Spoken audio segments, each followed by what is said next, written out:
নমস্কার সবাইকে, প্রতিমা ভেজ কুকিংয়ে সবাইকে স্বাগতম। আজ আমি তোমাদের সাথে জাম্বুরার জুস রেসিপি শেয়ার করব। এখানে আমি বড় দেখে একটা জাম্বুরা নিয়েছি, আর জাম্বুরাটা ছাড়িয়ে জাম্বুরার যে কোষগুলো থাকে সেগুলো একটা বাটিতে ছাড়িয়ে নিয়েছি, আর যতটুকু পরিমাণে লাগবে সেই পরিমাণ অনুযায়ী নিয়েছি। জাম্বুরাটা কিন্তু অবশ্যই ভালো করে ছাড়িয়ে নিতে হবে। এবার জুস বানিয়ে নেব।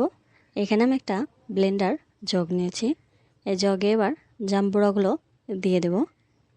একবারে আমি পুরোটা জাম্বুরা দিয়ে দিচ্ছি। জাম্বুরা দেওয়া হয়ে গেছে। এবার দিয়ে দিলাম একটা কাঁচামরিচ। ঝালটা তোমরা তোমাদের পছন্দ অনুযায়ী দেবে। আর দিয়ে দিলাম ধনিয়া পাতা। এবার দিয়ে দেব বিট লবণ। বিট লবণটা একটু বেশি দিতে হবে।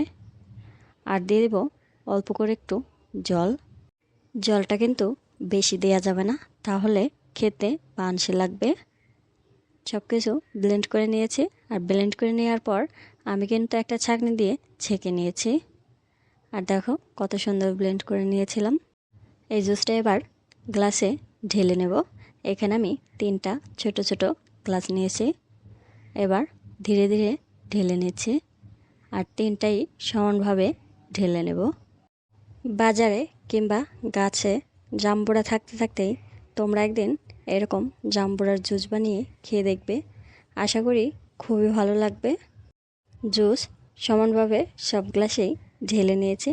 এবার একটু ডেকোরেশন করে নেব।